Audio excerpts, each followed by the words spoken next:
Thank you. So let's call this meeting to order. And yeah, Karen, if you could help us with the roll call. Excellent. Lisa Skumatz. Here. John Koffler. Here. Becky Ho. Here. Steve Singh. Here. Mike Henshin. Here. Jim Zarsky. Here. Thank you. All right, excellent. So I will share just the agenda on my screen just so we can look at it as we go. Let me click the button again. Okay. Sharing. Do you all see the agenda? Yep. Great. Okay, so we are going to do the agenda. So if I recall the process correctly here, open call for any amendments or additions to the agenda first. If there are none, we can vote to accept the agenda.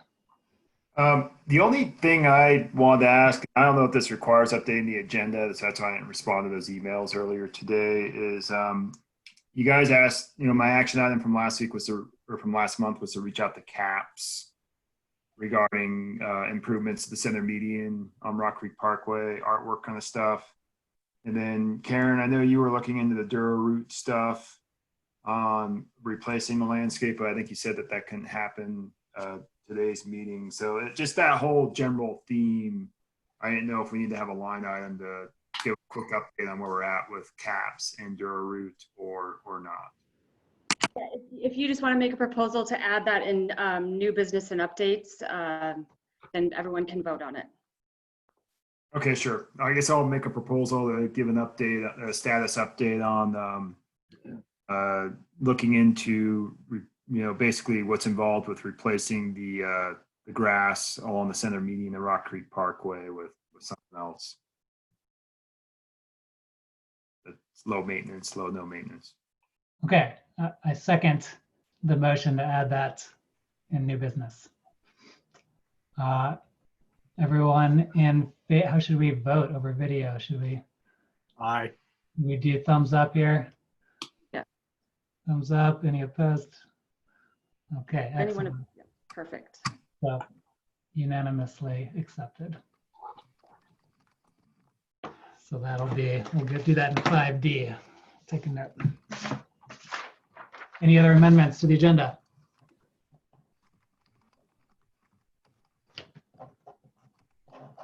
Okay, so shall we move to accept? So I make a motion that we accept the agenda as written with the addition of item 5D, which Jim did. And I hear a second. Okay, all Second. in favor? Yep, all in favor. Give me a thumbs up. I'm visually confirming I have only thumbs up. Any opposed? All right, so that motion carries and the agenda is accepted and we can move on. Great, so public comment, is there any? I see none. I see none. Okay, so moving on to new business and updates. So first is vice chair. So as I understand from the email chain, Caitlin has resigned her position on this committee, which means that the vice chair spot is vacant. And we're open for any nominations for people who would like to take on that role. Lisa, I know you had responded to the email indicating you were willing. Unless somebody else is dying to do it. I mean, or wants to do it, I should say, not dying. Steve had Yeah, emailed that's the me. same boat, right? If nobody else wanted to do it, I would be willing to, but I'm also willing to let more senior people on the committee step into that role as well. To be clear, I do not want to nominate myself for that role. Steven, if you'd prefer to do it, that's fine. Flip a coin. I got no strong feelings. So, okay, go ahead, Lisa. No, go ahead. What were you going to say? I was just going to say, if you're interested in going ahead and moving forward with selecting someone this evening out of Lisa and Steve, or however you want to do it, we can do that tonight, or we can hold off until July as well. We rarely have quorums, although it's better with the video. So I think we generally ought to grab quorums when we have them. Yep, it's up to you guys. So, Steve, I can't remember how long have you been on the committee? What, 2 months, 3 months? Oh, okay. I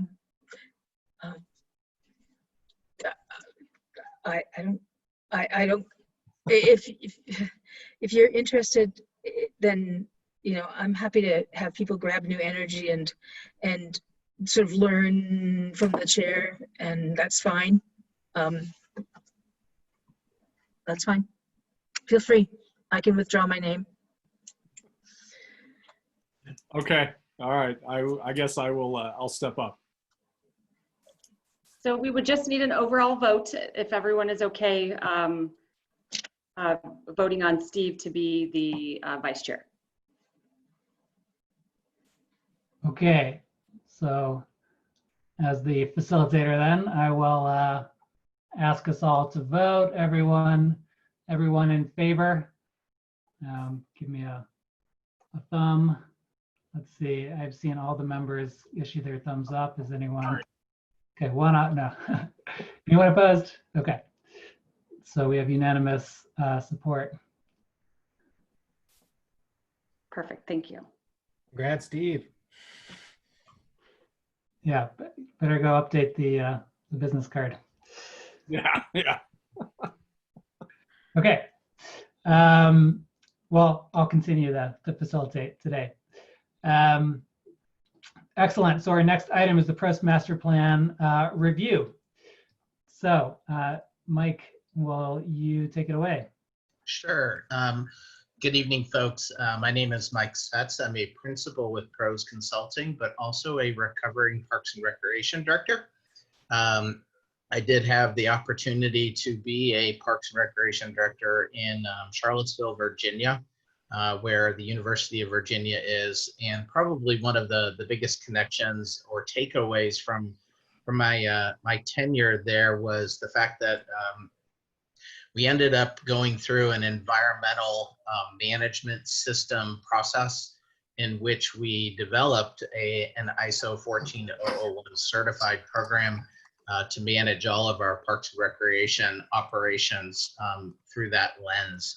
It actually ended up becoming certified through the Virginia Department of Environmental Quality at its highest level of distinction. So I appreciate the work that you all have in front of you. I appreciate your commitment and your passion to environmental sustainability, and could not agree with you anymore in terms of every little bit of effort can make a difference. So tonight is really just a little bit of an overview of the process that we're going to go through as it relates to the Parks, Recreation, Open Space, and Trails Master Plan. As you may or may not know, the last master plan was adopted back in March of 2005. So as much as we would like to call this an update, it probably is time to just kind of redo it. 15 years is a long time to go in between Parks and Recreation, Open Space, Trails Master Plans. And so our approach initially is obviously going to look at those recommendations, understand what has been completed, and then also understand what hasn't been completed, but more importantly, why. So I'm going to share my screen and just kind of give us an opportunity for me to use this as a guide to walk through the overview process. And feel free to jump in with any questions that you may have along the way, or we can hold them to the end, whichever is easiest for you all. So the team is really made up of Pros Consulting and Logan Simpson. They are a firm based out of Fort Collins. But PROS in particular has been in business for 25 years. We are a full service management consulting planning firm, but we really just focus on parks and recreation. We have done work for other agencies such as the United States Olympic Committee, and we're currently working with the National Audubon Society. But long story short, PROS is really focused on local government at the city, county, and town level. And we do master plans. In some cases, we lead them, as with this effort. In other cases, we do provide sub-consultant services. So long story short, we have developed well over 400 master plans in 25 years for systems across the globe, but primarily the US. And that has resulted in over $5 billion worth of capital investment. We're currently working in Fort Collins in a sub-consultant role to Olin Design. And so we are working on their Parks and Recreation Master Plan. They're an accredited agency, and what I mean by that is there is a commission on accreditation for park and recreation agencies that oversees a very intensive process by which defines whether or not a department is operating at a best practice level. We also just recently completed the Parks and Recreation Master Plan in Durango. As I mentioned, Logan Simpson Design, their office out of Fort Collins, is providing a very support role. It's very tight. The scope of the project is not expansive by any stretch of the imagination, but Logan Simpson is really going to be focused on park inventory and assessment, understanding where there are opportunities to improve the existing park system, and a couple of other components would be connectivity analysis at somewhat of a high level.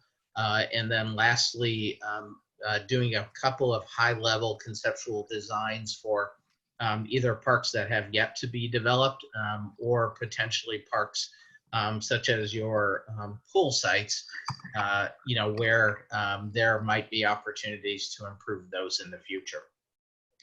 They recently have worked on projects in Englewood and Larimer in terms of park and recreation master plan components. So our process as a firm is really guided by what we call our community values model. It's proprietary to PROS, and I think it's important to recognize that parks and recreation is meant to be utilized, experienced by people. Sometimes it's informal use, sometimes it's formal use, but really what your community wants out of parks and recreation should very much drive what your system entails, whether it be the built environment and or the programs and services. Because the last thing you want to do is offer things in your parks, whether it be amenities and assets or programs and services that your community does not desire. That simply is not a great use of taxpayer dollars. We also then kind of look at the standards around which you manage parks, programs, land, open space. This is really about understanding how close to best practice you are on an operational side of the equation. Level of service is really about how much of any one thing you offer. And this ties back to community need, and it's really about right sizing your park, recreation, open space, trails, park system. Financial and revenue, obviously you want to utilize taxpayer dollars in ways in which make the most efficient and effective use of them. Partnerships, we recognize that your department and your community as a whole is very partnership driven. And we want to make sure that as you continue to move in the direction of being facilitators as much as you are direct providers, that your partnerships are win-win. And there are opportunities through partnerships with other public sectors such as Boulder County Open Space, for example, that have a set of criteria that define how those partnerships can become win-win. There are also different levels of partnerships related to nonprofits such as YMCAs and or Boys and Girls Clubs. They have a different set of criteria that defines win-win. And then obviously a very different set of criteria when you're dealing with the private sector. So we want to ensure that those are fair and equitable, and that each partner, each side of the table, so to speak, has equal amount of skin in the game. Government, in some cases, enters into partnerships just for the purposes of getting it off their plate, but don't necessarily understand or enter into agreements that are fair and equitable. Government is an organization, obviously the functionality and staffing capacity to implement any recommendations can be either boons or barriers to moving forward on a Parks and Recreation open space trails master plan. And so we want to obviously make sure that you have the capacity and the functionality to implement recommendations that come out of this plan. So our public input process is going to be very holistic. However, it is obviously going to be very Zoom oriented. PROS has long done work using digital technology platforms, and we will continue to refine that and improve upon that as we go through this. But it's important to recognize that these kind of plans are, I don't want to say they're necessarily at a 30,000 foot level, but they're not at a granular level. And so we need to create curiosity about it as a system-oriented plan, but we also need to be very clear about what it is, but also what it is not. Sometimes folks approach system-wide master plans thinking that you're going to solve a very, very, very specific issue in somebody's backyard. And yes, we will make recommendations around that, but we are not getting into that level of granular detail when we talk about a system plan. We need to instill confidence. We need to instill confidence in the sense that folks want to need to be heard, and that they have been heard, and that their comments have been reflected very much in the plan, so to speak. And that we need to be obviously even more creative than we need to be before. So I think the one thing that is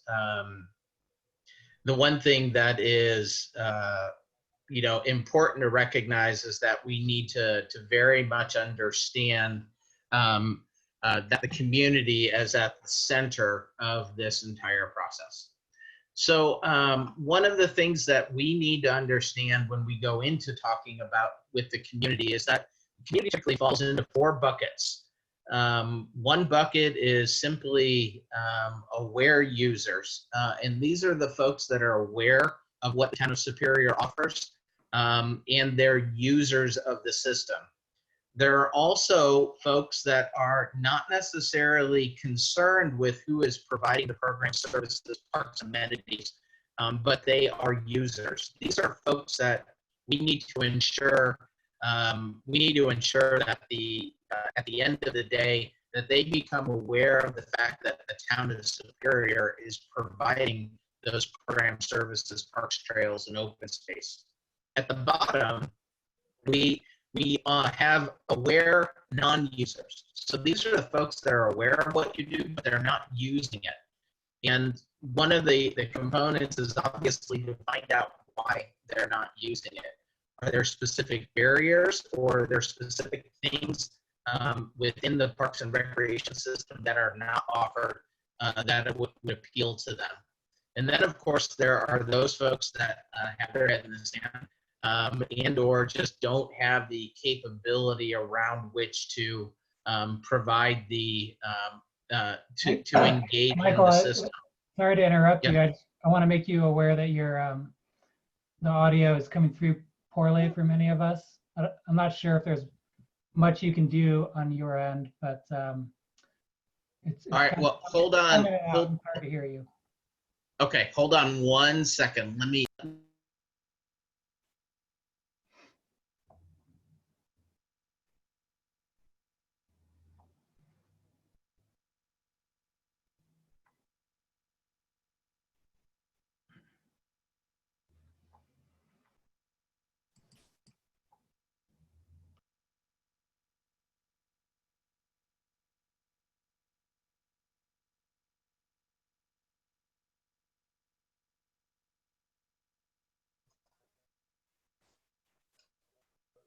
It might have actually been my air conditioning in my little office that kicked on. We'll see if it kicks off here in any second or so. If I start sweating, it's because I turned it off. And I am in Arizona, and it's about 110 today. So bear with me as I get through this. Hopefully it'll kick off here in a second or so. Okay. Okay. Sounds good right now. All right. From a public input process, obviously, as I mentioned, we are going to go through this very virtually, primarily using Zoom. But we are going to conduct focus groups, key leadership interviews, which you all will be a part of, likely outside of the quote unquote true public meeting sense, in which you would be intermixed and intermingled with members of the general public. We are going to conduct a electronic survey via SurveyMonkey later this summer. And I will talk a little bit about the public presentations here in a second, but we also are going to conduct a series of virtual town hall meetings via Zoom. It's actually a function of Zoom through a webinar function as opposed to a straight up meeting function. So our engagement strategy is really about creating a series of meetings in which we provide information to you in chunks. So this first meeting series is really just providing an overview of the process of the project, so to speak. The second is really helping to define community needs. As I mentioned, that's really important to having a parks and recreation system that is successful. The technical findings is really about level of service, inventory and assessment, and then we move into recommendations and adoption. So we're committed to doing this with you all. I apologize for not adding your committee down there at the bottom, but you will be a part of each of these updates along the way as you would like to engage. From an existing conditions perspective, this is just really speaks to the fact that we need to understand the inventory of your system, but we also need to assess it. One of the key drivers to a successful parks and recreation system is being able to understand that as much as we consider parks to be very driven by the great outdoors, they also have a lot of built infrastructure to them. And we need to recognize that all of this infrastructure doesn't last forever.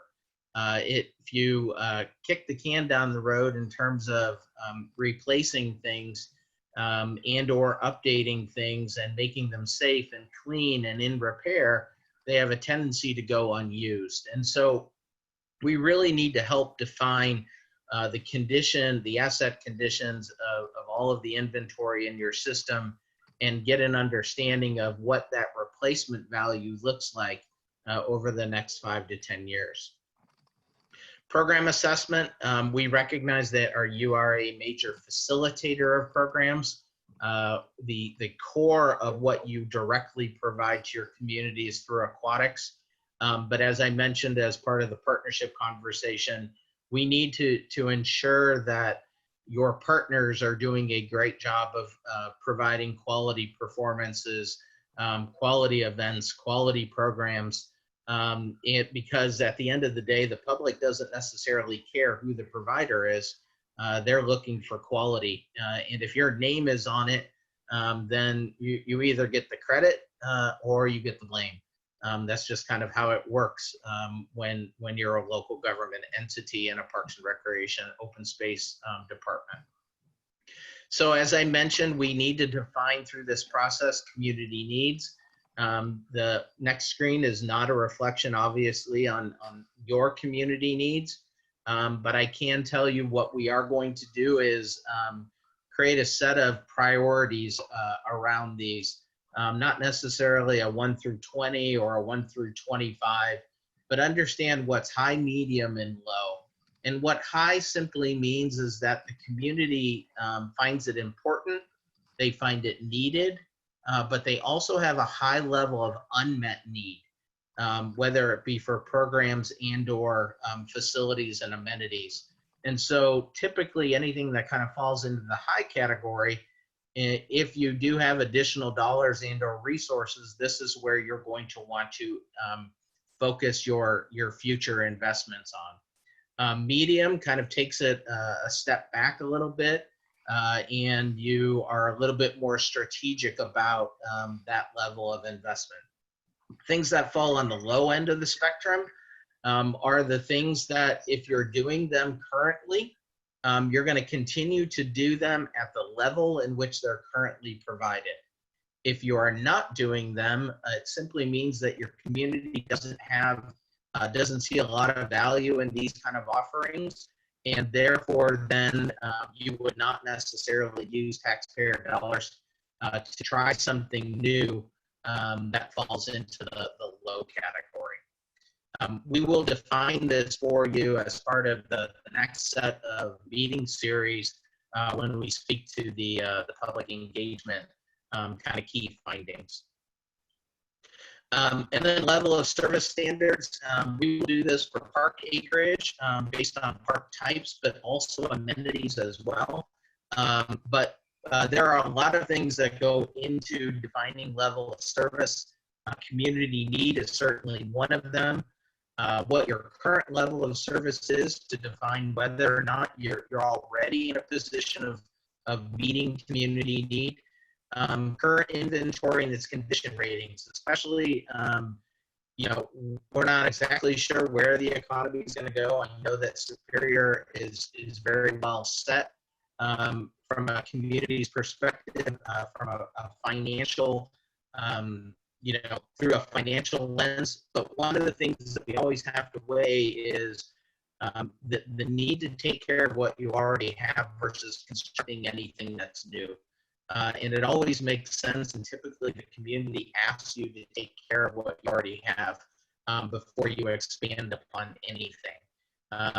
Whether there's any opportunity to acquire and or develop anything new within a community that is 4 square miles, but yet at the same time, your parks, recreation, open space trail system currently makes up somewhere between 20 and 25% of your total land mass area, which is extremely strong.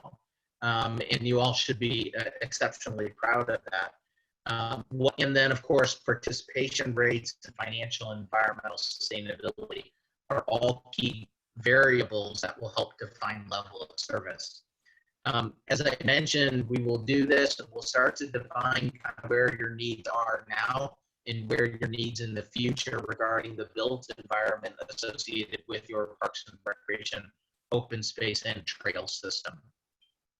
We'll also go through a mapping exercise that helps to visualize what your level of service looks like and define whether or not you have any gaps in your system and or where your overlaps are.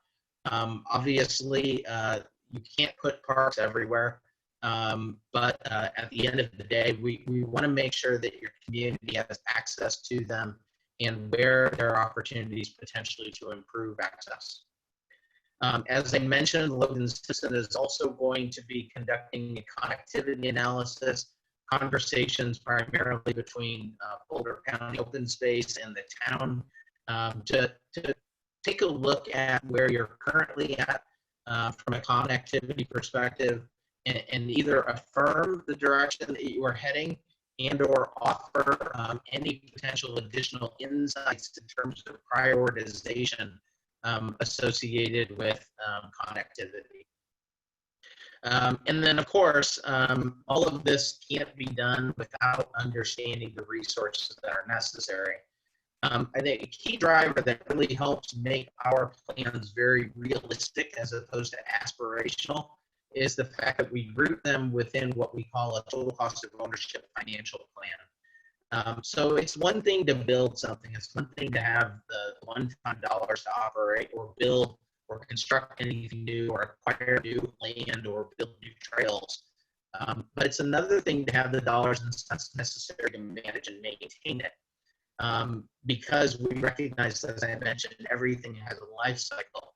So to kind of put it in an everyday analogy, buy a new car, not have enough money to change the oil, and you're likely going to be releasing that car before you are done making payments. It's the same analogy with the built environment and or any environment as part of a park and recreation system. And we want to ensure that you have the resources to do all three of these, because if you don't, you don't create financial sustainability kind of coming out of the plan. So we will in turn then take a capital improvement plan, put it into 3 buckets. It makes it a little bit easier for people to understand, and it also helps to prioritize it, tying it back to potential funding strategies as well. The first bucket is really just what is it in your system that needs to be life cycle replaced, and when, and the cost associated with that. The second bucket is how can you take your existing park system and add to it. Sometimes it could be trails within a loop trail within an existing park. It could be picnic shelters. It could be shade. These are things that would create a more desirable, or potentially a more desirable and higher utilization of your park system. And then the third bucket is really the visionary bucket, which is about new acquisition, major park renovation, potential pool reconstruction. These are kind of the big picture and typically the bigger dollar, bigger ticket dollar items. And why it's really important is to recognize that there are funding strategies associated with doing all three. Unfortunately, there's not a lot of sexy funding strategies out there for life cycle replacement. Typically, that needs to get funded through the town's capital improvement plan, and simply it's taxpayer dollars. However, as you start getting into expanded services and visionary, you certainly have opportunities to expand upon those funding strategies. And long story short, what we're really trying to do is create a funding strategy that's specific to the town, not try to provide funding strategies that don't work for you, but also to capitalize on funding strategies that do, and or potentially identify funding strategies that would work for you all that maybe you have not looked at you haven't looked at in the past and or currently not looking at. So implementing the plan, it's really about rooting this in realistic recommendations that are very tactical and strategic in nature.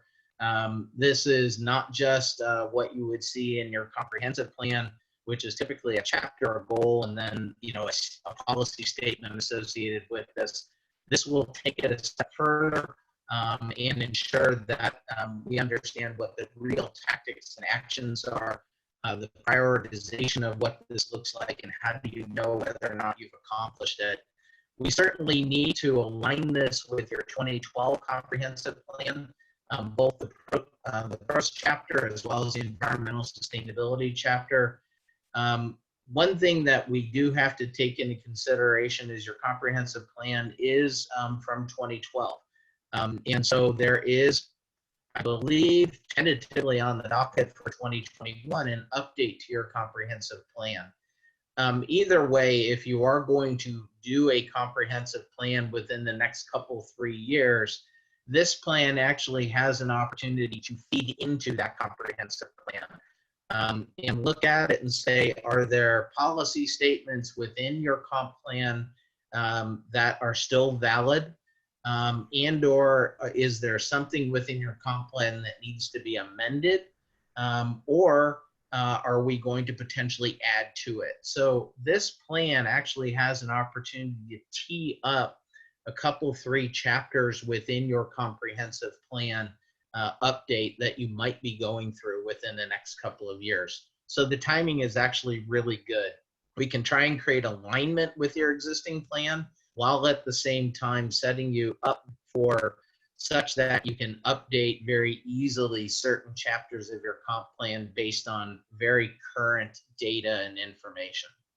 So that's the long story short of the overview of the process. We do look to complete this within 6 to 7 months. It's likely going to trickle into the early part of 2021, just simply because Usually the holiday season is not a great time to be presenting final master plans because in many cases the public isn't necessarily fully engaged as they would be when life kind of returns to normal. So any questions, concerns, comments, suggestions you all may have?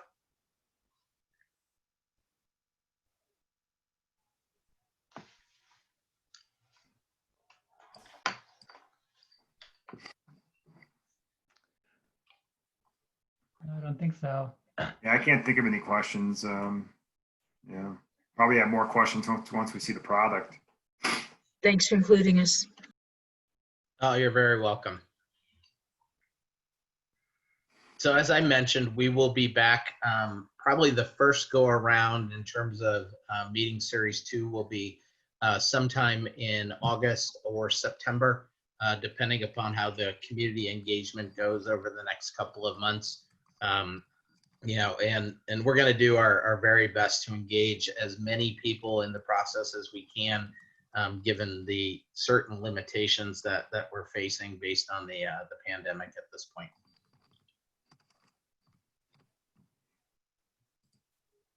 Great. Thank you for your time. Yeah, thank you. You're very Yeah. welcome. Have a great rest of your meeting, folks. Thank you. Thank you. Thank you. Bye. All right. Lisa, I see a hand up. Yeah, I just wondered, let's see, I guess I have a suggestion that we put times on the calendar or on our agenda so we have some idea of what we're expecting. And our agenda only says the start time. It doesn't say the end time.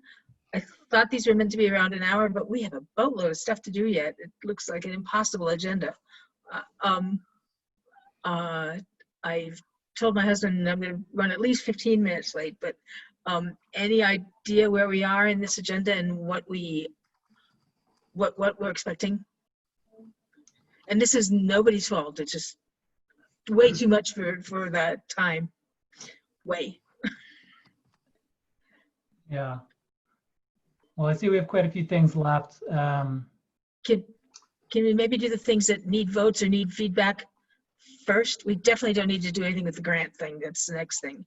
I can write something up for people.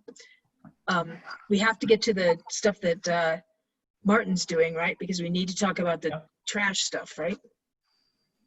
Sure. So, okay. So looking at the agenda, I see, 5C, Partners in Energy. Lisa, I'm hearing that you can provide your update over email, Yep. and we don't require discussion today. So that, unless there's any objection, that takes care of that one. And then, Jim, there's some general discussion about the landscape follow-ups, which I believe also Yeah. doesn't require a vote. I think that was just a super, yeah, that was just a super quick update, but we can push that to the end. Okay, let's do that at the end. And so let's prioritize Martin. 2 items on here from Martin. Then we'll talk about the draft recommendations. And then we'll come back to the landscape follow-ups, if that's okay. And the budget thing we vote on next time, but I was looking, and do we have the budget in writing? Like, I didn't see it in the attachments, and that would really help me. No, so Review this is just your recommendations. So I know. what you would like to recommend for ACES as their budget. I get that, and the question is, do we have either last year's to work from, or whatever the draft is for this year, or whatever state we're at, so that we have something to work from? I didn't see it in our attachments. I looked at all the So there emails. isn't anything for 2021 right now. This was the initial conversation. And again, it helps to work from something that we already have. So I was asking about last year's budget. Sure, I would have to find that and send that out to everyone. I have no problem That really helped me. I don't know about other people, but to work from not a blank page is always helpful. It would be good to have last year's recommendation. Yeah. Does that be, we're requesting last year's budget to review? Yeah, why don't we still, that is a request, but why don't we still do some light discussion near the end about the item to tee it up. So my proposal is that we do the review of the waste services scope with Martin, and then the FTE for the budget with Martin next as the next two priority items. That's my suggestion. I vote for that. Okay, great. So Martin, can we hand it over to you? Great, thanks y'all. Emily Clapper is on the line also on the phone. I appreciate her being here. We were both with you a couple of months ago. I think the ACES meeting in March was the last meeting that we were able to host here at Town Hall before the COVID impact started. So it's great to see you all again, even though it's on screen. So I appreciate the time tonight. And like Lisa mentioned, we've got a couple of important things we want to try and get through expeditiously. So for this agenda item, we're here tonight to follow up on the items that we talked about in March, namely reviewing the information from the questionnaire regarding the town's trash contract that was posted over the last 6 or 7 weeks, and going over that information and starting to work toward a recommendation for the scope that'll go to the board this summer. So just as a quick aside, just a reminder on timing, the contract that we have with Waste Connections, the town's trash hauler, expires at the end of this year. So that's the timeline that we're working back from to make sure that there aren't any service issues. So I emailed y'all yesterday the full questionnaire report that Emily had helped assemble in SurveyMonkey with all the community feedback. And then we added a summary sheet that Emily and I worked on to try and summarize some of the info down to a page or so for the purposes of helping start your discussion, because sometimes flipping through 15 pages can be a sizable task to get through with a group dialogue like this. So I can bring up the questionnaire on my screen. We can go through any questions or any topics that folks want to talk about. So hopefully you all can see my screen. So the SurveyMonkey report is up, the summary sheet that we had, and then the agreement that the committee had worked on for the previous contract is up. Those are the items that I had emailed you all yesterday. So going back to the questionnaire, again, I appreciate the support and the feedback that everybody provided on the questionnaire. It's great to get some strong feedback. It was a little bit similar to our previous one, but based on this feedback, we were able to start a draft recommendation, which is an updated version of what this committee did in 2015. And then thank you, Lisa, for forwarding those comments. The notes that you had sent about incorporating the organics collection to each of the existing scope elements, I went ahead and typed into the previous scope, and we can start there if you'd like. But before we get into any details, I wanted to just stop there and see if there are any questions about kind of where we're at so far. If there are any items that came up in the questionnaire you wanted to flag or be sure to incorporate or include in the scope that will be included with this. So anything I can help with on there?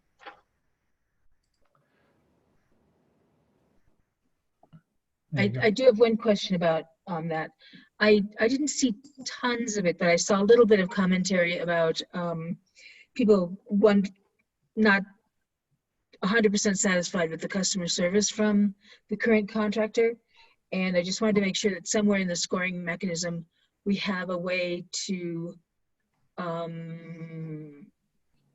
get at some kind of we can weight customer service in some way, and maybe talk to, I don't know, is that a weighting criteria in the selection of in the RFP for the selection of the final contractor?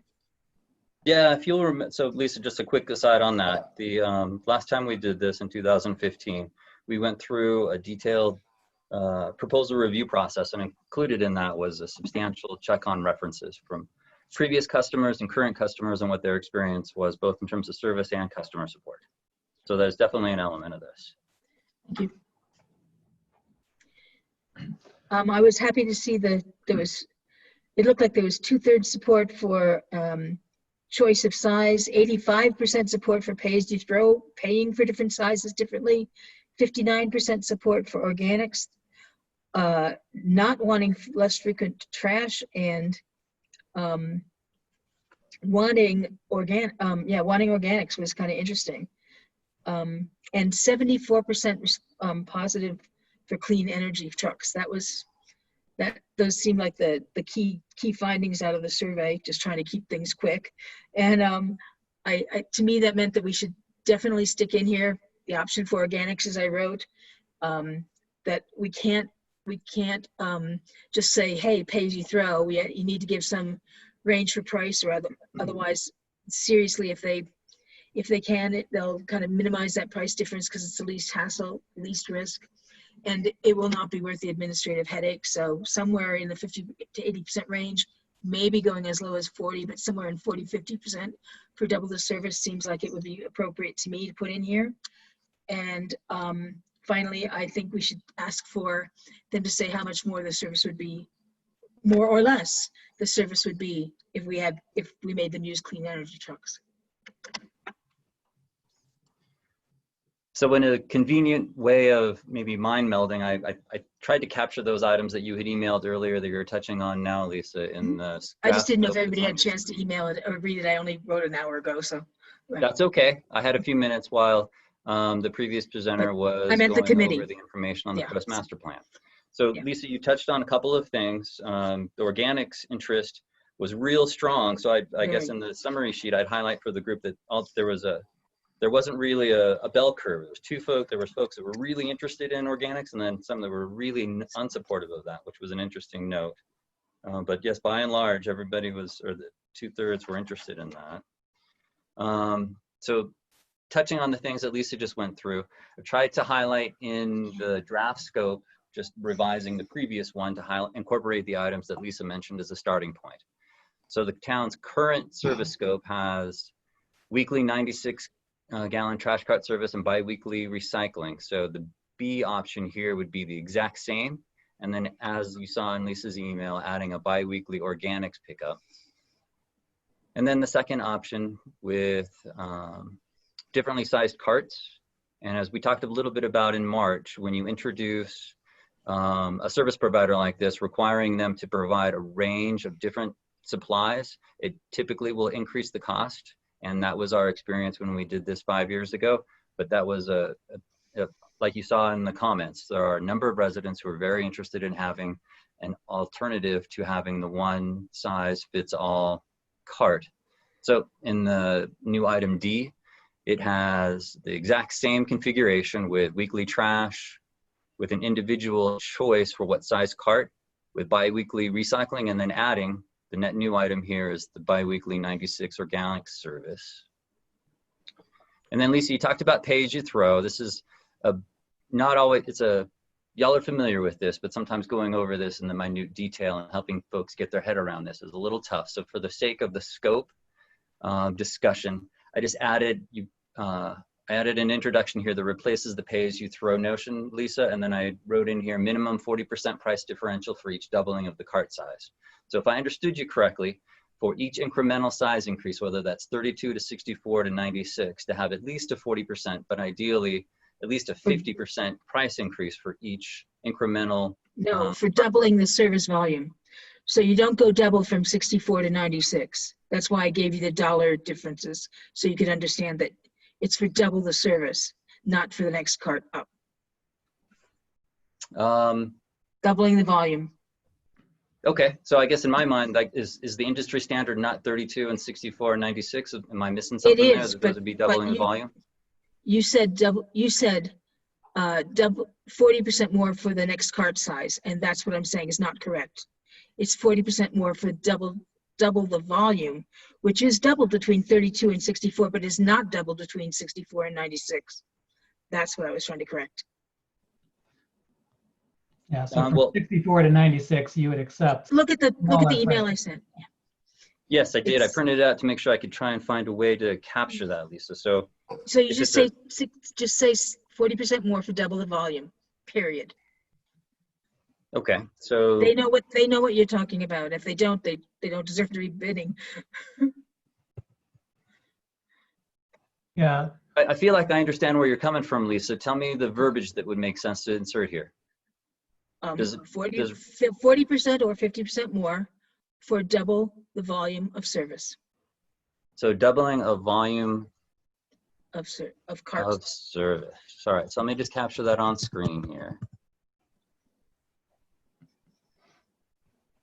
So is my screen showing up for you, Lisa? Does that get to what you were looking for? We're just seeing the PDF, Martin. We're just seeing the just original seeing me. scope. Well, no, we're seeing. we see the PDF that's already fixed, not the new one that you're editing. Now we How see about it. now? Now we see the markup. Mhm. Okay, there you go. So organics collection. So I apologize. I didn't realize I wasn't sharing my screen with you. So A and B.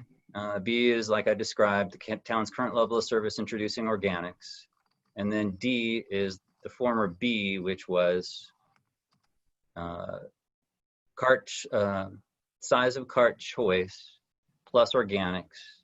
And then the doubling of volume size that Lisa is just describing now, incorporated into this new item E. So minimum 40% price differential for each doubling of volume of service. Hey, am I interpreting this correctly, that biweekly recycling and biweekly organics, is that twice a week? No, I usually It's write every other every week. other week, just so it's clear. Because it's like biannual and, yeah, people have no idea. So Okay, so every, Twice a week or he means every other week. every other week. So 1 week you get recycling, Jim, and then the next week you get organics. no, I got We're it. just saying the language that you used, saying bi-weekly, is sometimes unclear. People think it means twice a week sometimes. That's all. I think if Okay, you I'll look be at glad to it, update that. I've taken that from some previous proposals that I've seen in other places, but every place is going to do it their own way. I'll be glad to update it. No, it's fine. Every other week is completely unambiguous. I mean, That's you the only could- suggestion yeah, or you could just put in parentheses every other week next for to the it. first time. Yeah.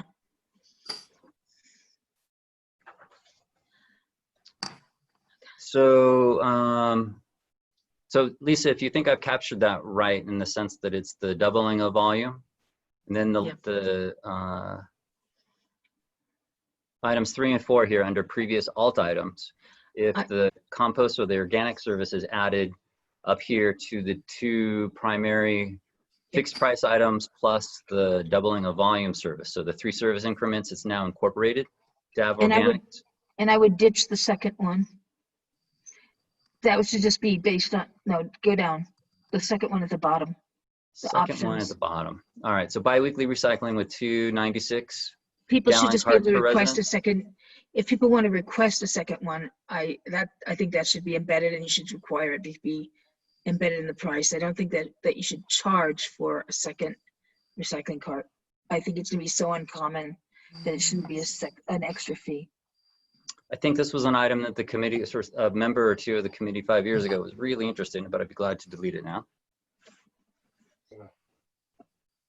So, We've already made it pretty complicated. We want to simplify where it's not critical. And I think the fourth one there is critical, and I think the first one should be deleted also, frankly. Weekly recycling service is a waste of money, and nobody asked for it in the questionnaire. well, I think I remember seeing a few comments where people said that their recycle is more It's than, full. is full or more than full, and they wanted weekly service, but I'll be glad And to that's- eliminate it as an Well, option. and those people can get a second cart instead. It's not worth charging everybody for weekly service for the 5% or so that are overflowing. Okay, so if the committee is interested in not having that as an alt item, I'd be glad to leave this as a delete. That's my opinion. Didn't mean for you to delete it right away, but I think Oh, I'm just trying to capture it as we go, tradition, Lisa, to make yeah. sure I don't miss something. tradition And has if been the, that people. if the rest of the group wants to, kind of chime in and let, Yeah. if you all agree I with actually this like- I as a actually like committee. my weekly recycling service. I mean, I know I'm in Rock Creek, so this is different, but I like the weekly recycling. I mean, I consistently have a full recycling bucket. So- Yeah, I'm kind of the same way. I could do weekly recycling and bi-weekly every other week trash would be more Yeah, realistic for I mine. love that, but nobody in the survey wanted biweekly trash. They Yeah. asked. It scored really low. I find that one, I could kind of do that in the winter, but I find that hard in the summer, right? When there's more stuff, more grass clippings and things like that. But maybe the organics would help that. That's Well, the organics would help purpose. that. Yeah. That's the purpose. The Well, these only are thing I alt really items, so suggest, it's up to the committee. Any of this information can be included is what would be the request to include in the scope. So the majority of people didn't seem to want weekly recycling, but I'm just going to say that numbers wise, if we had weekly recycling and organics, the price would go up a lot. If we kept the every other week recycling and put every other week organics, the price wouldn't go up as much. If we get the statistics work out to be that you get a little bit more recycling if you collect it weekly, but at a cost of about 5 times per ton as much as doing it every other week, because you only get a few more tons, but you get almost double the price for that yes, service. you're providing a lot more service, but not So necessarily the it volume. ends up five times more per ton. Yeah, I see where you're coming from. Shopping at Amazon.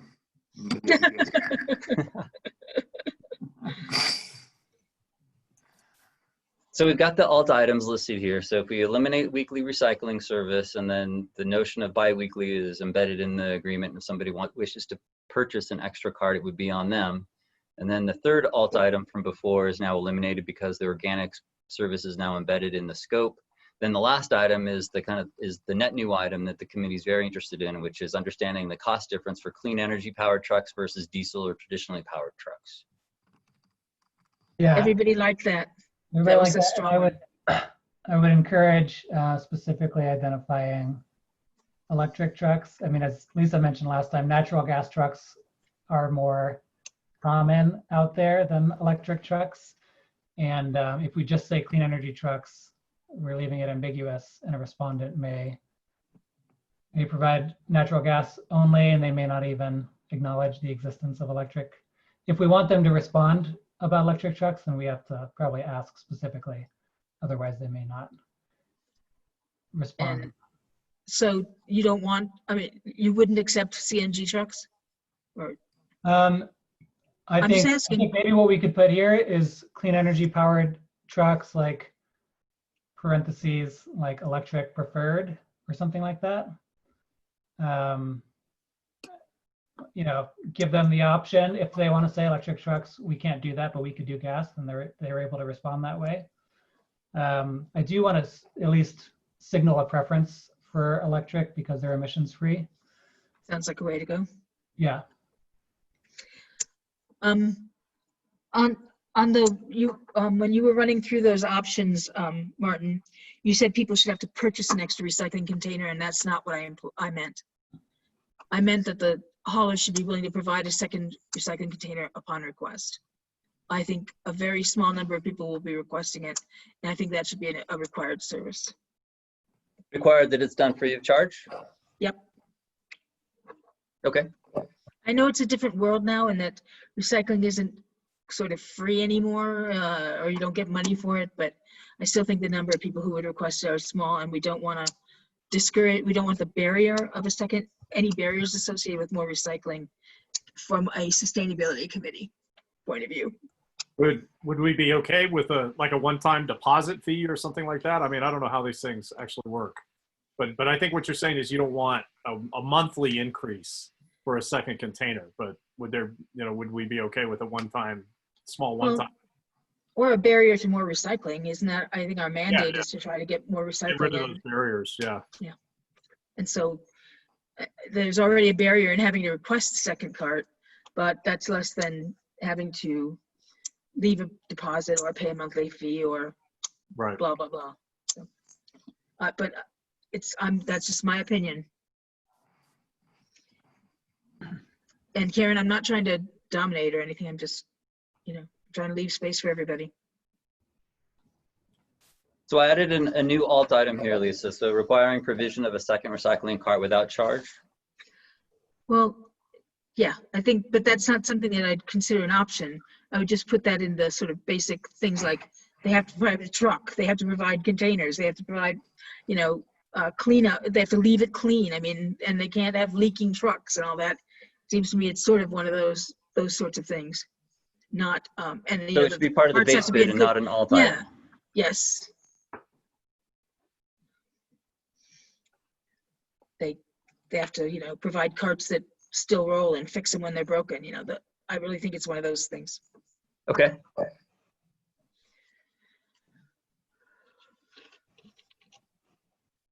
All right, so the only alt item would be the item that Mike was Main trucks. discussing on the nature of how the trucks would be powered. I skipped ahead. There were a couple, I'm sorry, I jumped ahead because I wanted to get to the alt items that Lisa had mentioned. So in addition to the base bid service, which includes the weekly service, and then the configuration here, like the committee has already talked about, having a weekly or a bi-weekly service for both recycling and organics pickup, or every other week. Previously, the committee was interested in having a town-wide curbside bulk item service pickup once per year. This was something that was done in town until probably 6 or 7 years ago, and it was a sizable expense, and this is an item that the committee has been focused on in the past. So it was an item that was in the scope recommendation that the committee contemplated 5 years ago. So I'm going to pause there and see if there's a strong reaction or opinion, or if it makes sense still to include this.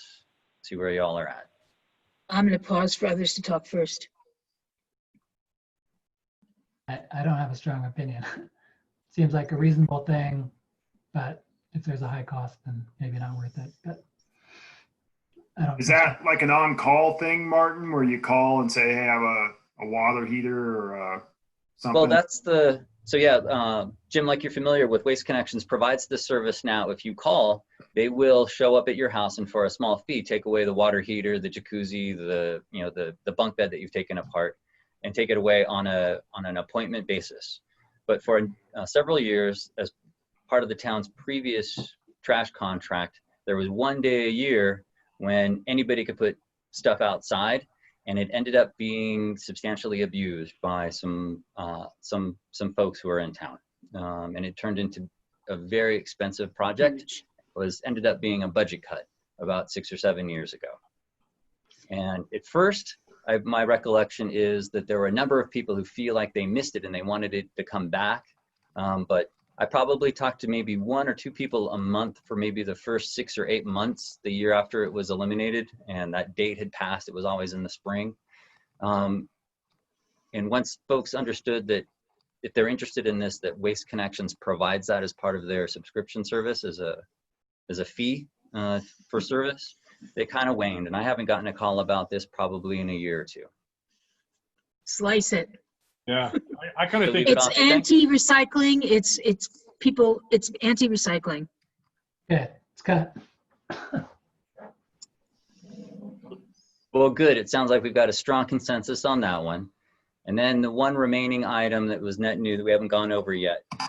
A once a season or once a year organics pickup in mid-November. This is an item that some of the members of the committee from years past will recall it's been a discussion item since we have a great yard waste facility that is here in town that's provided free of charge to residents. The notion or the idea of conveying the materials, whether or not it's limbs or bag after bag of leaves, some folks feel like is a challenge. So the committee in the past has deliberated whether or not to offer a once a season pickup service where the waste provider, the trash contractor, would go to each house and pick up branches and leaves on a once a year basis. But the town's site does branches, but it doesn't dump the leaves, right? I'll try to get off here. No, it does. It takes all organics. I'll get off here in It's 5 everything. minutes. Okay. I'll just tell them I have a hard stop. Okay. There are even some folks, I think, that drop off their composted food waste there. But yeah, they'll take out all organics. I think we should available. I'm not sure this is a big deal, especially if it's going to increase the price. I think we should encourage use of the site and get people familiar with it and just leave it there and drop this. Okay. Well, I also know we started the Girl Scout leaf pickup thing for the first time last fall, and I know it didn't get a lot of traction, but we're hoping to build that in the momentum, kind of like what the Boy Scouts do at the Christmas trees. Yeah, I mean, just It's nice. I used it. I think there are just other options. So there are other options that are just as easy. Yeah. Right, and just what I see in the survey is like there's actually good support for 3 things, which is the pay-as-you-throw, the organics, and the clean energy trucks. So let's like focus on those things. They're all things that would cost more, but there is support. we could justify it perhaps, so. Okay, so yeah, I guess that makes sense, Mike. So prioritizing the thing that's the item that's most important to the committee, focusing on the energy alternative trucks. Well, the pay-as-you-throw, the organics, and the trucks, which all are important to us and had support in the survey. Did we research if there's any trash providers that actually have clean energy trucks in Colorado? There are several that have I don't know of any that have electric, but I do know multiple ones that have the natural gas. Okay. Yeah, I've seen natural gas in lots of places. I haven't seen anything. I haven't seen electric. Okay. Yeah, electric would be like sort of a change from the current state. So Well, it'd be a big change It for might be Waste a- Connections. it might be a surprise. It might be a surprise if anybody offers electric, but at least, Yep. at least we're putting the signal out there that they should pay attention to it. Has anybody seen it anywhere? Maybe in a big city that has a much shorter haul route that could maybe we make do, electric yes. work? Yeah, Seattle would be the place to ask. the city of Seattle has deployed them. Somewhere else has, but it's only a couple spots in the whole country. It's really uncommon. But I'm it's assuming new. it would just have I to be don't a see the really trucks short at the haul trade route. shows. I don't see electric trucks at the trade shows for the most part. I see a lot of gas, natural gas. But Looks like Seattle has them. yeah, let's put it in there and see if maybe we'll be surprised, or if not, we're still asking for the right thing. So Okay, so just circling back, making sure we've got the alt. So the only alt item will be the cost between clean energy powered, electric preferred, and then diesel. And then embedded is just a requirement of the provision of a second recycling cart without charge upon request. And then the base bid items with the weekly trash and bi-weekly or every other week recycling and organics options, in addition to our current base bid, which is what the service is now. So hopefully if that captures what everybody's looking for, and in terms of this scope recommendation, I'll stop there and see if I'm missing something, or if there was something else that the group would like to incorporate. Sounds good to me. Do you need a motion? I have a hard stop that was 28 minutes ago, so whatever it is. So Well, um, yes, it would be great to get a motion from you, Lisa. I'd Thank be you. happy to make a motion to forward or recommend this scope as amended by the group. Second. all right, all in favor, give me a visual thumbs up. I'm seeing thumbs up from all the committee members. Excellent. Any opposed? No. Unanimous support. Thank you. Sorry to have to leave. I made a promise that I'm late. No on. worries, Lisa. Thank you. Okay, thank you. Bye. Bye, Lisa. All right, we'll try to move it. Thanks for your time, Lisa. So I'm sorry, Mike, I'm jumping ahead. Yeah. I'm trying to. Please do. Yeah, you're up next as well with the FTE sustainability in the budget. Okay, well, hopefully this item may be a little quicker. Y'all are familiar with the budget process here, and budget season really is now. Staff is working through our operations and capital budgets in order to submit those over the next couple of weeks. And the board's review of the preliminary balanced budget will probably start, I think, in August is when the board will start reviewing this and receive these materials, and they'll be posted on the webpage. So I wanted to, before we started this process, I wanted to check in with the group since I'm here tonight to try and just bring this up again, because it's an item that has come up with the committee several times in the past, in order to have some dedicated staff resources focused solely on sustainability efforts for the town. So as y'all know, we don't have a staff position here dedicated to sustainability or waste diversion efforts. It's an item that ends up with project responsibility that is added to the town manager's office, and oftentimes ends up with me or other members of the department like Emily. So with the draft sustainability goals like you have on your agenda tonight, and a very wide-ranging and aspirational work plan, I wanted to take this time to talk about the need for adding staff resources that would be required to help move the needle on some of the items that you have on your sustainability goals list. So I'm planning on working on a proposal for a sustainability position for next year's budget consideration when the board reviews this.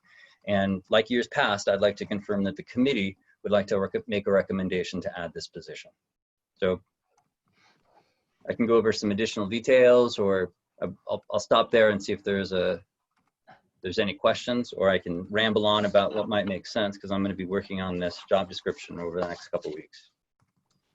But the board has discussed items associated with this, and everybody, I think, is familiar with the retreat topics when the board contemplated advancing and increasing the investment in using sustainable and renewable sources for both powering town facilities and for using community solar arrays and supplying all of our electric needs through carbon-free options. So this is it's a policy item that I think maybe other jurisdictions in Boulder County have moved on a little sooner than the town, and we're at the precipice of needing some additional resources if that's something that's going to be policy direction going forward. So that's the occasion for this.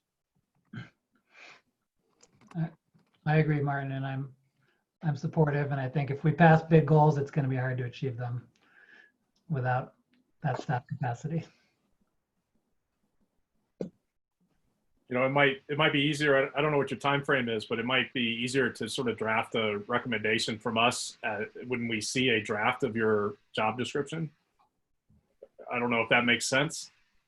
Well, the job description would be created once, if, I'm not going to be presumptuous, but if the board is interested in approving this and including it in next year's budget, we would go through an internal process to generate a job description that would have all the knowledge, skills, and abilities that are consistent with our HR policies. Although I would like to make up everybody's job descriptions, I don't even get to make up the job descriptions for the folks that are in my department that work for me. So Okay. I will have to defer a little bit of power and give up a little bit of control, but like you all know, that's difficult for me sometimes.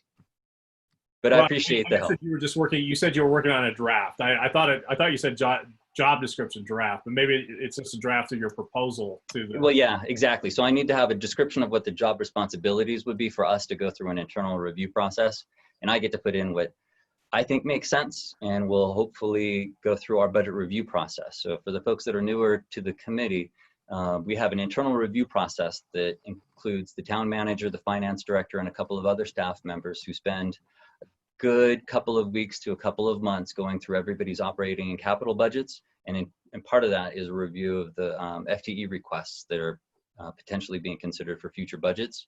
So by the time we get through our internal job review process and then the description of what those responsibilities would be, we're tasked with putting together a balanced budget to publish and to deliver to the town board for their deliberation. And then it goes through a couple of months of review and sometimes gets some changes to it, but it needs to come from the position of having a balanced budget to start and then incorporating any policy changes going forward. So that's kind of budget 101 in 90 seconds. Thanks for indulging me. No, that helps.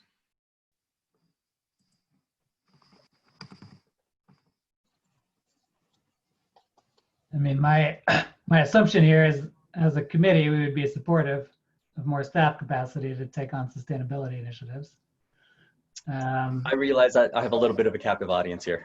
Yeah, and I just wonder, like, what's the best strategy here, Martin, as you're doing your piece? Like, one option is if we're gonna recommend a bunch of specific goals to the town board, that we expand that recommendation to also recommend a staff member to help execute on those goals, and that we can try to develop the recommendation that's consistent with what you're putting together. Is that the path forward, or do you have other suggestions? That's an interesting idea, Mike. I hadn't really thought of that because I think of goals not necessarily being associated with an FTE, but it's an interesting way to think about it. Almost having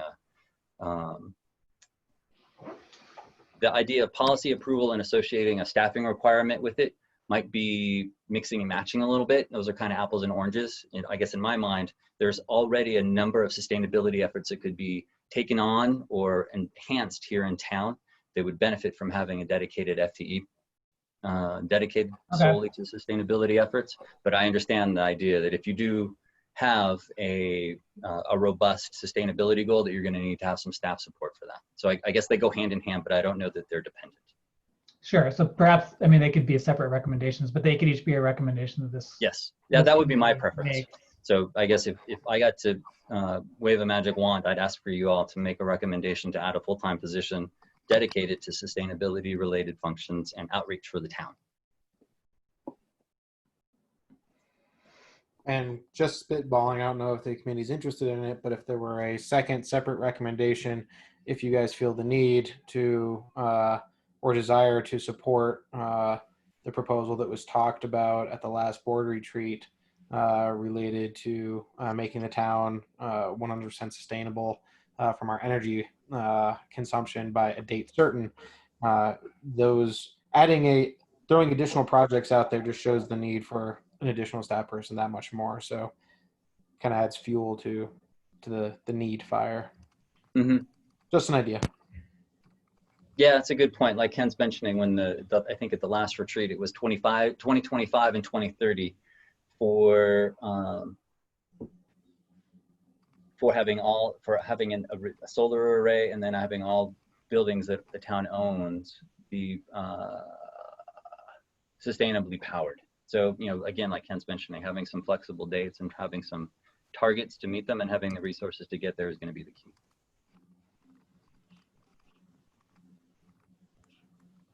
Well, I like the idea of supporting both of those, you know. I just don't know what, you know, I'm a newbie, right? So I don't know exactly what the right mechanism is.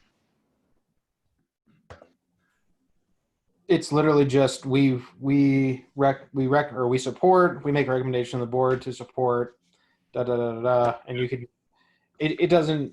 Martin, what's the timeline on this? Are these recommendations needed tonight, or can these recommendations be passed at the next meeting? It can be next month, but if you have quorum tonight and July is a long way away, it'd be great if there was a recommendation whenever you're comfortable with it. It's up to y'all when you want to make it. Do we still have quorum? Yes. Yeah. Yeah. I mean, my sense, unless unless we're going to make the recommendation stronger by waiting and adding more specificity, I don't think we need to like add any detail. I think we just want a basic statement of support. So if that's the case, and if everyone is supportive, then we should just go ahead and do it. Yeah. I agree. And the language, Martin, that you put forward, that you just said a few minutes ago, I think would be spot on, right?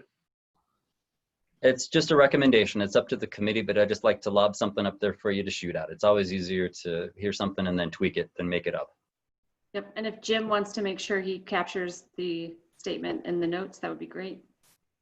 Well, right now I have, we would recommend a staff member dedicated to the sustainability efforts for the town. This is Sustainability and out. sustainably powered, and this person would provide the resources to help us get there. You cut out in the middle there. Okay. I heard support the sustainability efforts of the town. I heard Stephen saying something about outreach, and then you cut out. Okay. Well, let me fine tune what I have, unless I can write it from scratch, right?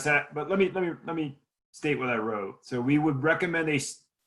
Let me edit this as I talk. We would recommend a new staff member dedicated to the sustainability efforts of the town. That good? I have another sentence after that. This would include making the town sustainably powered and the town get there. Oh, I would say my suggestion is you could drop, let's separately like identify specific goals. Maybe I'll share my screen and you guys can. Yeah, I don't think we need the sustainably powered piece for this. Hold on, let me drag my screen down. Okay, let me increase this.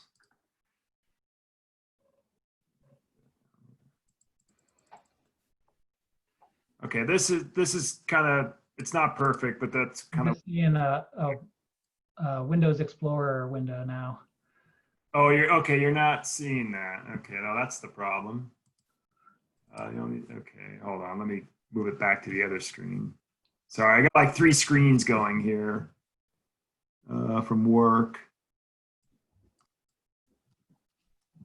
There we go. Okay, do you see that now? It just came up, yeah. Okay, all right. This is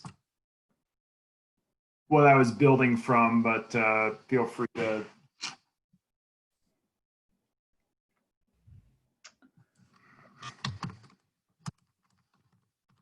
Yeah, ACES recommends. What is it? Just the, yeah. Dedicated to what? Supporting sustainability initiatives. Does that capture it? I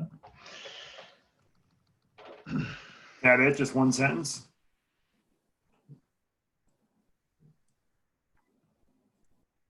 do we want to say a full-time staff member? To be clear.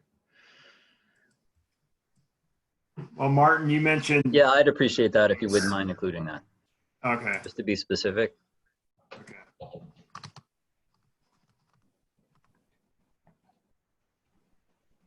Do we want to get into a little more specifics in this second sentence, or is one sentence sufficient? For the purposes of the budget submittal for the town board, this is sufficient, but if the committee is interested in having additional detail, of course, feel free to add what you wish. Feels the simple version feels good to me. Yeah, I agree. Yep, same here. Okay. ACES recommends adding a new full-time staff member dedicated to supporting sustainability initiatives for the town. Does this, any other edits? People feel uncomfortable? All right, hearing none, I move to approve this recommendation from our committee to the town board. Second. Okay, all in favor, let's do a visual thumbs up again. I'm seeing. Okay, Jim, I see everyone thumbs up. Any objections? No, okay. We have passed unanimously. Great, thanks very much, y'all, for your time tonight. I appreciate it. All right, thanks, Martin. Okay, recognizing we're running long, let me just take stock of what else we have on the agenda. So I had typed up 2 draft recommendations, one about the landscape contract, one about the sustainability goals. I believe neither of these urgently requires finalizing the language and voting tonight. Based on what I understand of the timing of the landscaping contract. However, I would like at least a brief discussion, and if we need to wordsmith it and everything, we can maybe do that later. So first of all, here's 2 recommendations that have come up in discussion before I drafted, and I believe we should refine and propose. I have a clarification question that maybe Karen or Ken could help understand. If this committee makes a formal recommendation, and then suppose that we plan to use our committee update time in a future board meeting to discuss this more to board members. Is there any intermediate, if we're asking the board specifically to approve something, does it go through a process where town staff weighs in and offers an opinion in the board packet? Or what other input does the board members have besides the committee recommendation if we're asking the board to vote on something? So I think, and I don't know, Karen, correct me if I misstate anything. I think if you guys have a recommendation, you're free to make a recommendation, and that normally does not necessarily trigger any actions by staff. You would then come, if you so desired, to present to the board to give additional detail and context to that recommendation, and to receive feedback from the board.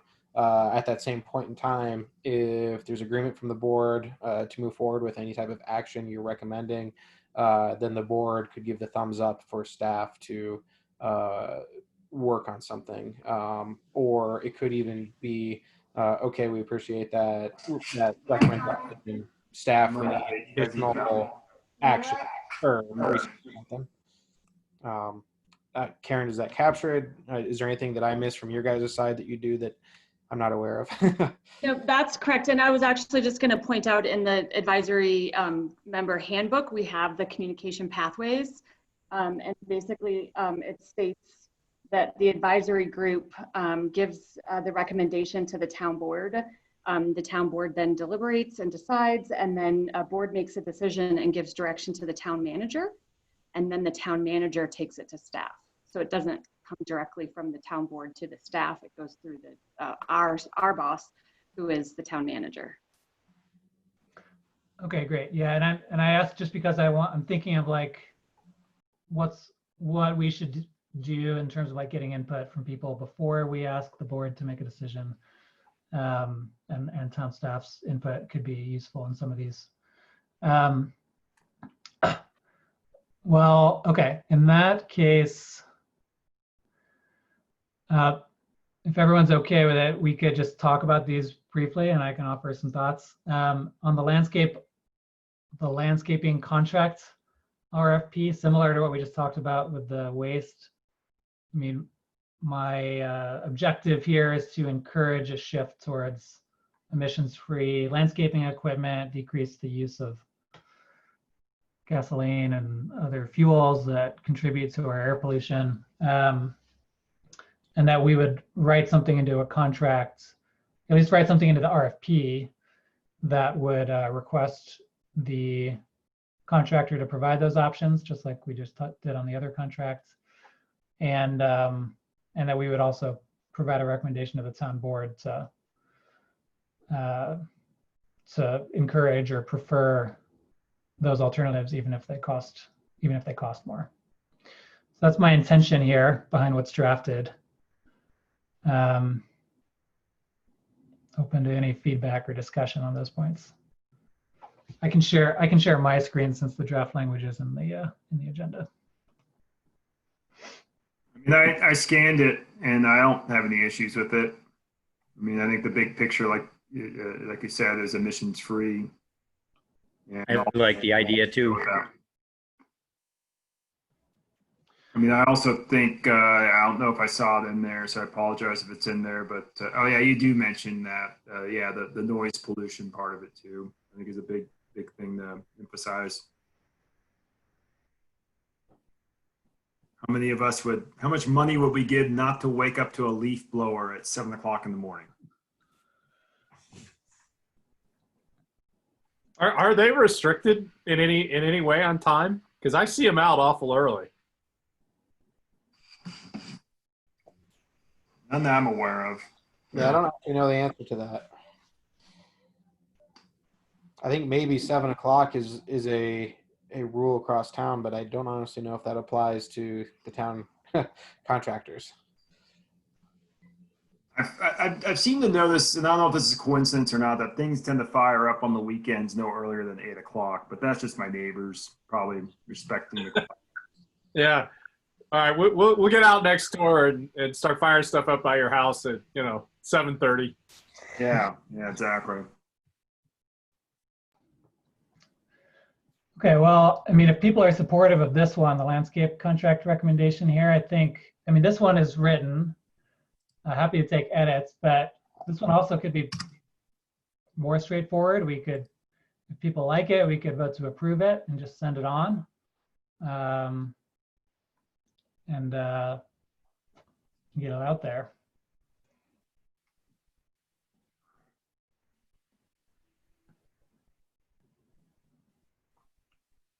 I mean, I think it's already pretty solid and kind of goes above and beyond.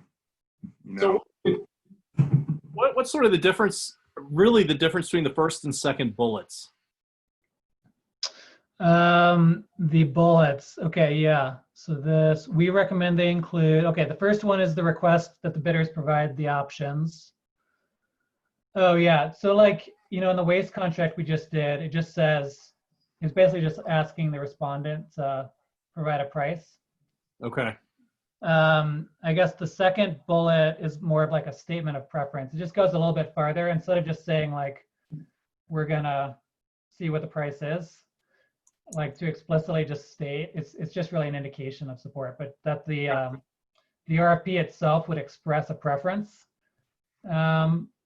and sort of indicate to folks who are responding that, if they want to be awarded the contract, that the town would look favorably upon them actually offering something that meets this. So one of these is sort of almost like details about the RFP. The other one is sort of us sort of helping guide the board, right? I mean, I don't know. Is that fair? That's my idea. I mean, it's one thing to just like include the question in the RFP and get someone to like give you a price or tell you they can't offer that or whatever. Yeah. But I think, if the result we want is that this thing actually physically happens, then we also need to be encouraging the board and the town to choose it. Yeah, right? yeah. To make that a part of their priorities. Yeah. Okay. So that's my intention here.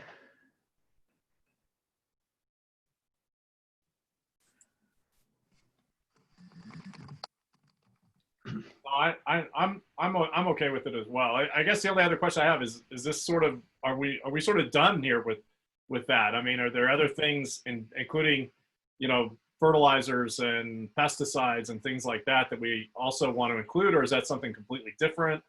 Has that come up in the past? Is that even part of our purview? Yeah, I think so. The fertilizers have come up in the sense that the Roundup chemical has been phased out. It came up in discussion, and that wasn't through the contracting process. That kind of happened separately, I understand.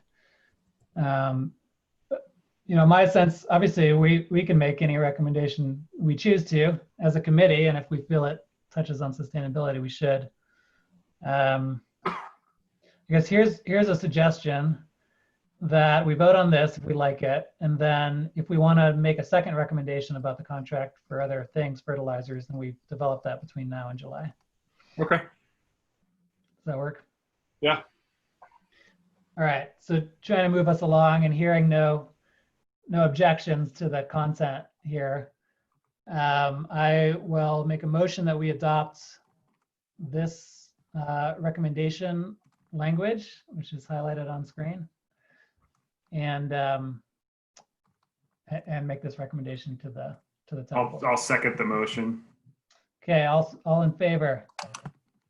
I'm seeing some thumbs. Okay, I see 5 thumbs up. Any objections? No. Okay, we have unanimous support. And then, okay, moving us further along. These sustainability goals, I think we have a little more uncertainty about some of the details of these. So maybe our target, since we're running so long, is not to finalize all of them, but just maybe a brief discussion.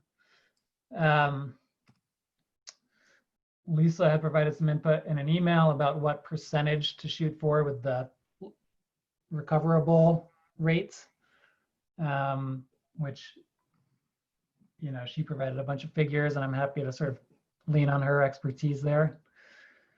As far as these other ones, I feel most strongly about the first 2 personally, that we should have a goal for our actions, in this town to like actually have the, I got another air quality alert on my phone today, to actually have the ozone pollution level comply with EPA standards. And similarly for climate, the approach of many towns and cities across the country has been to index on the Paris Agreement targets as aspirational goals. For the others, I'm less attached to specific dates and details, but open for input. Do we have any way of monitoring air quality within the town? I mean, do we have a monitor in town or anything, or?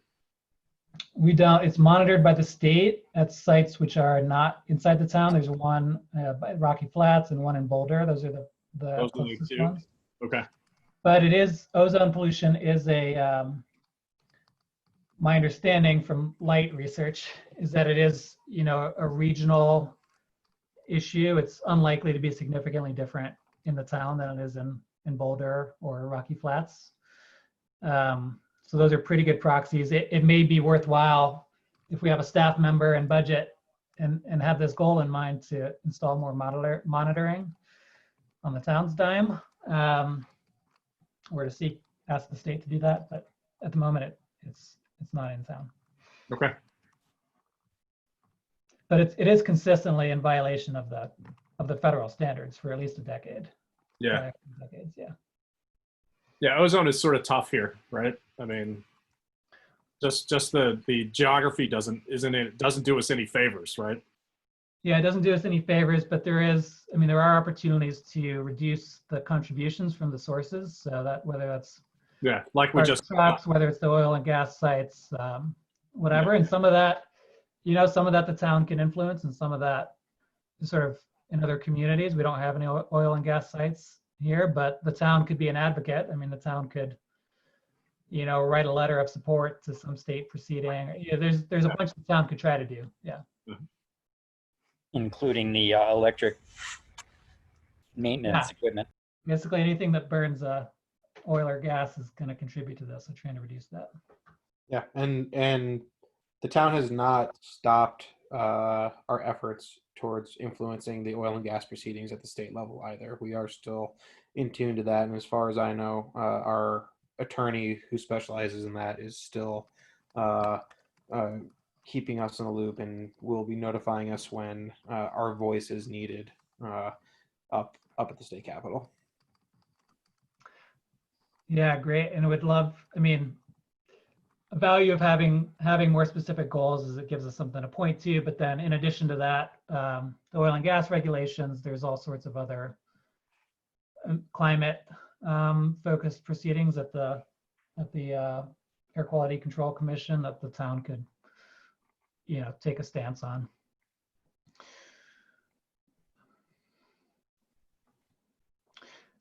So what's the action item here? Just to agree to these 6 items, or we agree we need to fill in more information here, or what are you thinking? What I feel like is we want to get like a pretty thoroughly baked set and take them all to the board at once, rather than piecemeal. There's a couple details here that might either somebody can just like propose what we think the answer is, or whatever. I'm happy to just throw something in there between this meeting and the next, if that's helpful. I guess questions would be like, do we want to just like bake these things and take them for a recommendation? Do we want to have a draft that we just get input on from, board members? Do we want to get public input? I don't know. The one thing I see missing here is reducing water use. Mm-hmm. Something we were looking at too in your scorecard, water efficiency. Yeah, we could try to add one about water. Hey guys, I'm sorry I have to drop off. Evidently bedtime with our toddlers is going Thanks. poorly. I will see you next month. Yeah.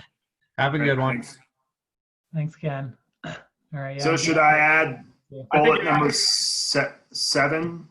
Yeah, I think adding a water one is good, and then maybe in the interest of time, we just try to fill in the gaps and vote on this next month. Okay. Let's do that. I'll just put a placeholder for water. I'll say language determined in July. All right, great.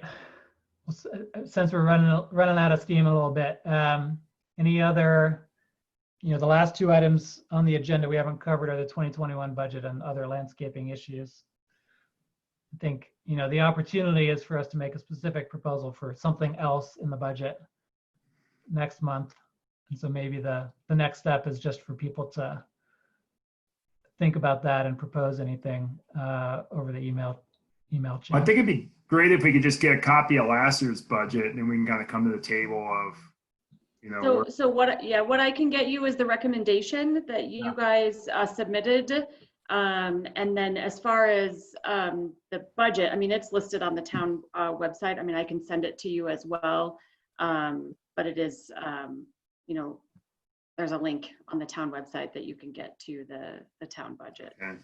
Yeah, maybe in the email, just send me put the link in there too, just so Sure.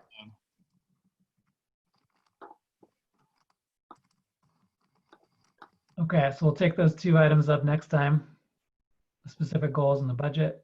Anything else we wanted to add, Jim, on the landscaping? I know we didn't cover that.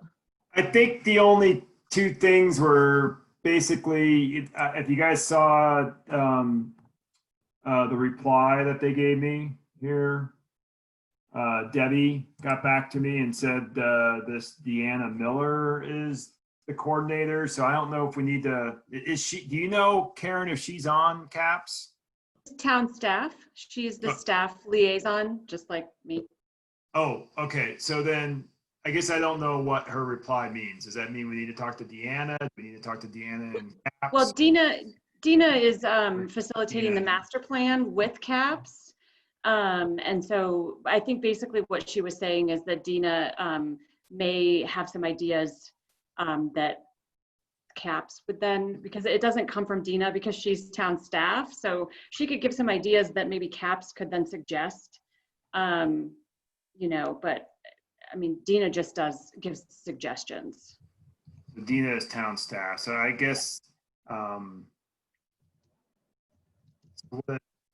guess what I'm getting at is, do we need to meet with CAPS? Do we need to meet with a representative of CAPS? Do we need to meet with Dina? I mean, I guess that's up to you guys as the committee. You know, how you want to take move the project forward. You know, so I mean, it is. Yeah, I mean, I'm not to direct that, so that would be something that you guys would need to come up with. Well, and then a corollary to that is this Dura route. I think, Karen, you got back to us on that. Can you refresh me what you said about Dura route when we could talk? Yes, so I have emailed them, and James Hartzig, who is my contact, has not gotten back to me.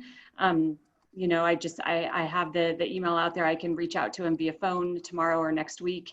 But right now I'm waiting on a reply.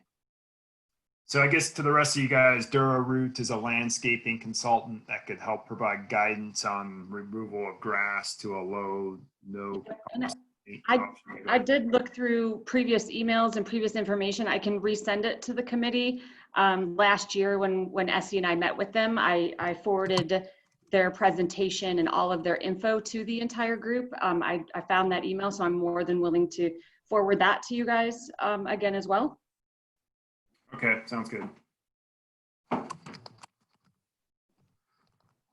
I guess my point is the two maybe go hand in hand. You know, we need to maybe wait and get Dura Root's thoughts on retrofitting the existing turf along Rock Creek Parkway median, and then overlay that with CAPS and what sort of artwork they could integrate into replacement. Right, and the only other thing is that this you know hasn't been approved by the town board, so that would be something that potentially could be added to the landscaping contract. It could be a recommendation, what the committee would like to see as far as the landscaping in the town goes and the contract goes. I'm not sure at this point, just as info, that moving forward with meeting with CAPS right now to make specific decisions on how that would happen. I don't know that we're at that point. I believe the project would have to be approved by the town board first before we moved into that level of detail, if that makes sense. Well, that brings up another point, Mike and all the rest of you guys on sustainability, is that if there's less lawn to mow, there's less pollutants going into the air. So there's an air quality benefit to that too. Yeah, sure. Definitely. I mean, definitely see the benefit of less landscaping in general. So I think maybe making, you know, making sure all that's wrapped into your recommendation for what's included in the scope might be the first step in getting a project like that to move forward. Because at this point, it hasn't been approved by the town board. Yeah, so a few minutes ago, we said we would consider between now and the July meeting other recommendations around the landscaping contract scope of work. So is that, if we think the contract is the right place to have that influence, Jim, would you want to draft up something for us to discuss next month? Just basically add on to that list of items. Yeah, I know you gave us the 3 bullets here. Well, I think, so we voted on this one and approved it as far as the electric stuff. So I think we'll send that one along because we've concluded we support that. But we said we would consider a second set of recommendations if we support them next month. So, but we haven't developed them yet. So if there's something specific, maybe that it just needs to be drafted so we have something to work off of.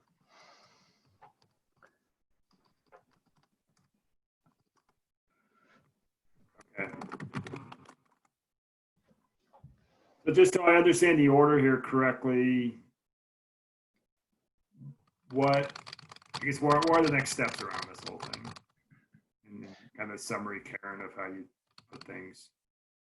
Oops, you're cutting out, so I couldn't hear what you said. What is can you hear me now? Yes. Okay. Okay, can you recap what the next steps are with DuraRoot, with Dina, and then with the town board? Like, what's the sequence there? Yeah, so I mean, I can, if you're interested in hearing the presentation from DuraRoot and what they can provide, I can get them to come to a meeting. I can forward you again the presentation that Essie and I were privy to, and I can send that to you so you can see what DuraRoot is all about. It might give you a better idea of what they're about. And then next steps from there would be, to have DuraRoot come to a July meeting, give a presentation, and then from there decide if that was something you wanted to be included because we have so what's different now is that the landscape contract RFP is coming up at the end of this year. So last year we didn't have that. So we were just making recommendations based on sustainability, for those types of projects because that is on the work plan. Now this year we have the RFP coming up, so that kind of changes everything. So you can make recommendations to the town board to direct staff to include these types of things in the scope when they're searching for a new landscape contractor. And then once that's approved, then the project level starts. So that part has to be approved first, whether I would assume that would be in the landscape contract. And I can verify that, I have jotted that down. And then once approved, then the project level would start. But it has to be, approved by the town board that's something project level that they would like the committee to work on. So when you say amend the landscape contract, you mean to? Yeah, so the I don't know, Mike, if you want to help out on that, but the RFP is up. It feels like, Jim, that your objective is to reduce the amount of maintained landscape in the town. And Yes. One opportunity to do that, there might be more than one way to do it, but one way to do that would be to put something into the contract, take advantage of this contract renewal. So the type of thing you might put in would be like convert, a certain amount of land to a natural state with native plants that doesn't need active maintenance or whatever the right language is around that. But that could be put into the contract. There would be somebody would need to identify which pieces of land that is. But like we as a committee could come up with a recommendation that we could go tell the board like, hey, you should do this and you should direct town staff to work this into the contract. So I think that's the path we're talking about here. And if that's the case, maybe the conversation with DuraRoot can help us understand the details, but we would just need that recommendation language. I got it.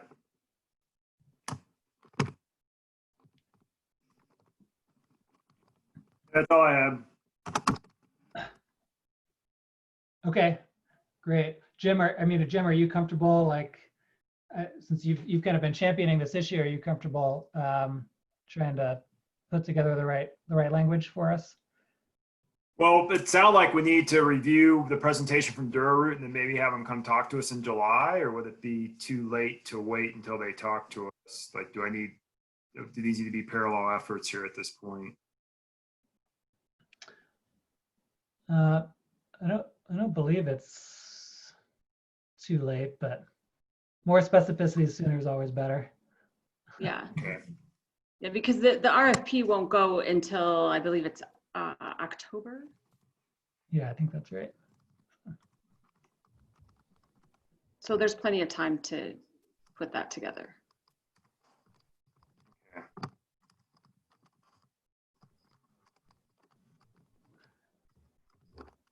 Great. Anything else on this topic? No. Okay, I think we've managed to exhaust the agenda. Great work, everyone. Good persistence. So the next meeting is July 9th. Yes. Anything else before we close? All right.